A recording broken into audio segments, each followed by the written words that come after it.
ዱባይ ላይ ወይ ዩኤኢ ላይ መንጃ ፍቃድ ለማውጣት ምን ያስፈልጋል? ይሄኛው የመጀመሪያ ክፍላችን ነው። ስለ ዩኤኢ መንጃ ፍቃድ ለማውጣት ምን እንደሚያስፈልግ በዝርዝር እናያለን ማለት ነው። እንደምታዩት አሁን ይሄ የዩናይትድ አረብ ኤምሬት መንጃ ፍቃድ ነው። ይሄ መንጃ ፍቃድ አሁን ማኑዋል ነው።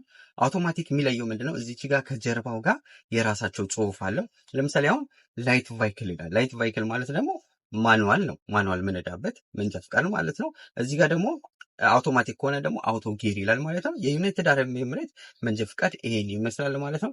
ኢንተርናሽናል ከ98 በላይ አገሮችን መንዳት ትችሉበታላችሁ ማለት ነው። ይህን ደግሞ በ175 ድርሃም አድርጋችሁ ራሱ ቀይራችሁ ኢንተርናሽናል አድርጋችሁ ኢትዮጵያ ላይ መንዳት ትችላላችሁ። አሁን ወደ ዋናው ስገባ የዩናይትድ አረብ ኤምሬት መንጃ ፍቃድ ለማውጣት በመጀመሪያ ደረጃ ከብር በላይ ዋና የሚያስፈልገው ምንድነው? አይዲ ነው። ይሄ አይዲ ከሌላችሁ መንጃ ፍቃድ ማውጣት አትችሉም ማለት ነው። ግዴታ ይሄ አይዲ ያስፈልጋል። ይሄ አይዲ ወሳኝነት ነው። በግላችሁ ማወጣችሁም በስፖንሰርም በፍሪ ቪዛም በፍሪላንስም ቪዛም በካምፓኒም ተቀጥራችሁ የምትሰሩም ከሆነ አይዲ ግዴታ ያስፈልጋቸዋል ማለት ነው። ለዚህ ለመንጃ ፍቃድ ግዴታ የዩናይትድ አረብ ኤምሬት አይዲ ያስፈልጋቸዋል ማለት ነው። የመጀመሪያ ቪዲዮአችን ይሄ ነው። በቃ መንጃ ፍቃድ ለማውጣት ግዴታ ይሄ አይዲ ያስፈልጋቸዋል። ይሄ አይዲ ደግሞ ግፋ ቢል ከ1 ዓመት በላይ መሆን አለበት። ከ1 ዓመት በላይ ለምን እንደሚሆን ልንገራችሁ። ድምፅ ይረብሻል፣ በጣም ይቅርታ። ቤቴ ሳልሆን አሁን መኪና ላይ ሆኜ ነው እየቀረስኩት ያለሁት እና የአይዳችሁ ከ1 ዓመት በላይ ለምን እንደሚሆን ልንገራችሁ።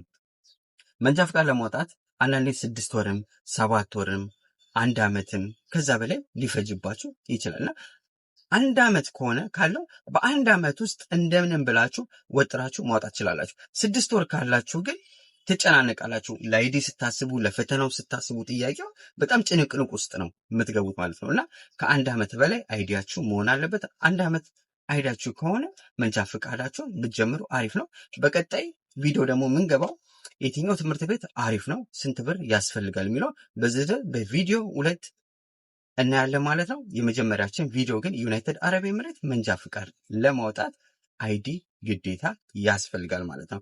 ያለዚህ አይዲ ፋይል መክፈት አትችሉም፣ መፈተን አትችሉም። እያንዳንዱ ነገር እኔ እነዚህን አሟልቼ ነው ይህ መንጃ ፍቃድ ያስኩት ማለት ነው። የመጀመሪያ ቪዲዮ ይሄን ይመስላል ማለት ነው። ይህን ቪዲዮ ዩኤኢ ላይ ወይ ዱባይ ላይ መንጃ ፍቃድ ለሚያወጣ ጓደኛችሁ ሼር አድርጉት ማለት ነው። ላይክ እና ሰብስክራይብ ማድረጋችሁን እንዳትረሱ። ሁልጊዜም በዩናይትድ አረብ ኤምሬት ብዙዎቻችሁ የምታውቁት በዱባይ ከምሽቱ 8 ሰዓት 8 ፒኤም ላይ ቪዲዮ እለቃለሁ። ይሄ የመጀመሪያ ቪዲዮአችሁ ነው። ሀሳብ አስተያየታችሁ ኮሜንት ላይ አስቀምጡልኝ።